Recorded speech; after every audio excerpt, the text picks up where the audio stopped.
క్రీస్తునందు సోదరి సోదరులారా, ప్రభువైన యేసుక్రీస్తు నామములో హృదయపూర్వక వందనాలండి. ముందుగా ఇంత మంచి సమయాన్ని ఇచ్చిన తండ్రైన దేవునికి ప్రభువైన క్రీస్తు ద్వారా కృతజ్ఞతాస్తుతులు చెల్లిస్తున్నారండి. అందరం బాగున్నారండి. వాక్యం చదువుకొని ప్రార్థన చేసుకున్న తర్వాత పాఠంలోకి వెళదామండి. మత్తయి గారు రాసిన సువార్త 25వ అధ్యాయం. మత్తయి గారు రాసిన సువార్త 25వ అధ్యాయం 1వ వచనం. పరలోక రాజ్యం తమ దివిటీలు పట్టుకొని పెళ్లి కుమారుని ఎదుర్కొనుటకు బయలుదేరిన 10 మంది కన్యకలను పోలినారు. వీరిలో 5 బుద్ధి లేని వారు, 5 బుద్ధి గలవారు. ప్రార్థన చేస్తారు. పరలోకమందున్న మా తండ్రి, పరిశుద్ర ప్రేమ గల తండ్రి, గొప్ప తండ్రి, అయ్యా మీ ప్రియకుమారుడు యేసుక్రీస్తు ప్రభువారి ద్వారా కృతజ్ఞతాస్తుతులు చెల్లిస్తున్నాము నాయన. ఈ కూడికంతట్లో మీరే ఉంది నడిపించండి నాయన. వాక్యం బోధించుండగా ఈ లోక సంబంధమైన జ్ఞానంతో కాకుండా మీ జ్ఞానంతో మాట్లాడే భాగ్యం దయచేస్తారని మా ప్రభువైన యేసుక్రీస్తు నామమున వేడుకుంటున్నాం తండ్రి. ఆమేన్. ప్రభువైన యేసుక్రీస్తు నామములో హృదయపూర్వక వందనాలండి. దేవుని కుమారుడు యేసుక్రీస్తు ప్రభువారి లోకానికి వచ్చిన తర్వాత పరలోక రాజ్యం సమీపిస్తుంది కనుక మారు మనసు పొందమని ప్రకటింప మొదలుపెట్టారు. అంశం: మూర్ఖుడు మూర్ఖుర. మూర్ఖుడు మూర్ఖుర. ఏంటి? ఎవరు మూర్ఖుడు, ఎవరు మూర్ఖురాలు అని గ్రంథంలో చూస్తే 2 సందర్భాలు మనకు కనబడతాయి. ఒకటి అబీగేయలు, నాబాలు. ఆ సందర్భాల్లో చూస్తే నాబాలు మోటువాడును, మూర్ఖుడును, దుర్మార్గుడును ఆ విధంగా కనబడతాడు. అంటే మూర్ఖుడు ఏం చేస్తారో మూర్ఖంగా మాట్లాడతారు. మూర్ఖుడు ఎవరి చెప్పినా కానీ వినడం. ఇంకో విషయం ఏంటంటే ఎవరినైనా తమ ఇష్టం వచ్చినట్టు మాట్లాడతారు, గర్వంగా మాట్లాడతారు. ఎవరైనా ఏదన్నా వచ్చి అడిగారు అని అంటే దానికి గర్వంగా సమాధానం చెబుతారు. ఈయన చెప్పిన సందర్భం ఏంటి? దావీదు గారు తాను సైనికులను పంపిస్తాడు. పంపించినప్పుడు అక్కడ ఒక వస్తువు కావాల్సి ఆయన పంపిస్తాడు. తనకు ఇమ్మని అడగటానికి పంపించినప్పుడు లేదు, లేకపోతే లేదంటే మాకు కావాలి, ఏదో సందర్భం చెప్పొచ్చు. కానీ దావీదెవడు, యెషయా కుమారుడు ఎవడు అని అంటే అది ఎలాంటి మాటలు? మూర్ఖుడు మూర్ఖంగా మాట్లాడటం, మనిషిని గౌరవించి మాట్లాడడం. మూర్ఖురాలు ఏం చేస్తుంది? సామెతలు 14:1. జ్ఞానవంతురాలు తన ఇల్లు కట్టును, 3 రాళ్ళు తన చేతులతో తన ఇల్లు ఓడబెరుగు. మూర్ఖురాలు మూర్ఖంగా మాట్లాడుతుంది, కోపంగా మాట్లాడుతుంది. తాను మాట్లాడే మాటలకు ఎదుటున్న వాళ్ళు బాధపడతారా లేంటా అని ఆలోచించదు. తమ కుటుంబం ఏమైపోతే నాకెందుకులే అనుకుంటుంది. కుటుంబంలో ప్రార్థన ఉండదు, వాక్యం ఉండదు, ప్రవర్తన ఉండదు. మూర్ఖురాలు చేసే పనులు ఇవన్నీ ఏం చేస్తుంది?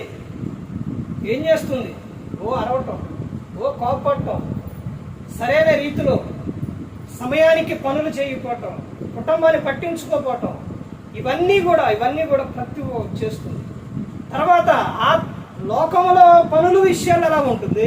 ఆత్మ సంబంధమైన పనుల విషయాల్లో ప్రార్థనా జీవితం ఉండదు, వాక్యం ఉండదు, మంచి ప్రవర్తన ఉండదు. ఈ విధంగా ఉంటుంది. వీళ్ళనే అంటారు కదా, ఏమంటారనంటే వీళ్ళనే మూర్ఖుడు మూర్ఖురాలు అంటారు. ఇక్కడ 5 బుద్ధి లేని వారు, 5 బుద్ధి గలవారు. బుద్ధి లేని వారు ఏం చేశారు? దివిటీల్లో నోరు తీసుకెళ్ళా, సిద్ధపడలా. బుద్ధి గలవారు ఏం చేశారు? సిద్ధపడి వెళ్ళినారు. తర్వాత జీవితం ఏంటి? నా కుమారుడు జీవితం ఏంటి? నా కుమార్తె జీవితం ఏంటి? నా కోడలేంటి? నా పిల్లలేంటి? నా మనవాళ్ళు ఏంటి? మనవరాళ్ళు ఏంటి? నా పిల్లలేంటి? నా ఈ కుటుంబం ఏంటి? ఇవన్నీ ప్రతి ఒక్క స్త్రీ కూడా తమ జీవితాన్ని ఏం చేస్తుందో తెలుసండి? ఎవరి గురించి నేర్చుకునేది? మూర్ఖురాలు గురించి. వాళ్ళ గురించి అసలు పట్టించుకోదు. లోకంలో ఈ రోజున భయంకరమైన స్థితిలో భయంకరమైన విధంగా జీవిస్తూ ఉన్నారు. భయంకరం. ఎక్కడ చూసినా మూర్ఖులుగా. దేవుడు యేసుక్రీస్తు ప్రభువు వచ్చినప్పుడు నీ పరిస్థితి ఎలా ఉంటుందో ఒక్కసారి ఆలోచించు. లేకపోతే నువ్వు ఈ లోకం విడిస్తే ఎలా ఉంటుందో ఒక్కసారి ఆలోచించు. ఎందుకు నువ్వు అలా ప్రవర్తిస్తున్నావు? ఎందుకు నువ్వు అలా మాట్లాడుతున్నావు? నువ్వు ఎప్పుడైనా పరీక్షించుకున్నావా? నా మాటల ద్వారా ఒకళ్ళు ఆదరణ పొందుతున్నారా? నా మాటల ద్వారా ఒకళ్ళు బాధపడుతున్నారా?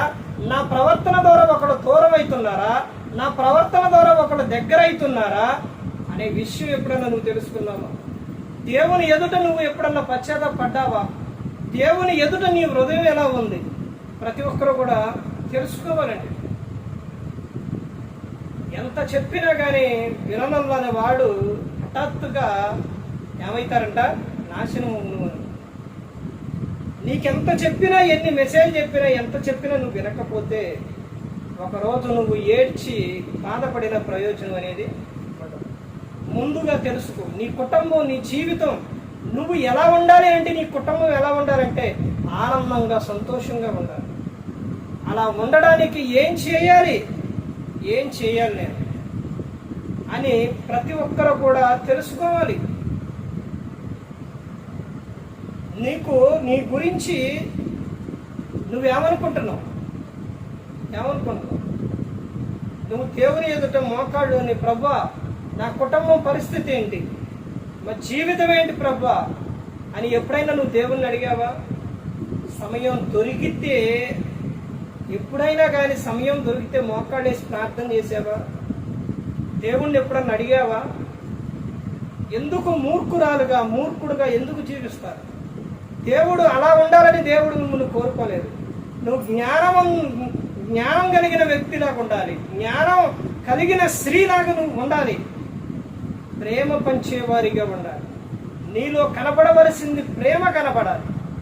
శరీర కార్యాలు కాదు నీలో కనపడాల్సింది. ప్రేమ ఆత్మ ఫలాలు నీలో కనపడాలి. ప్రతి ఒక్కరు గమనించుకోవాలి. ఈ రోజున ఎక్కడ చూసినా కానీ వ్యభిచారం విచ్చలవిడిగా ఇదైపోతుంది. యవన స్త్రీలు, యవన పురుషులు, లేకపోతే ప్రతి ఒక్కరు కూడా దేవుడంటే భయం లేకుండా, భక్తి లేకుండా జీవిస్తున్నారు. వారి పరిస్థితి ఏంటి? ఇదిగో నేను నా శరీరాన్ని లేకపోతే సుఖపెట్టుకుంటున్నాను, సంతోషపెడుతున్నానని నువ్వు నీ ఇష్టానుసారంగా జీవిస్తున్నావేమో. ఈ లోకం విడిస్తే నరకం ఉంది. అగ్ని ఆరదు, పురుగు చావదు.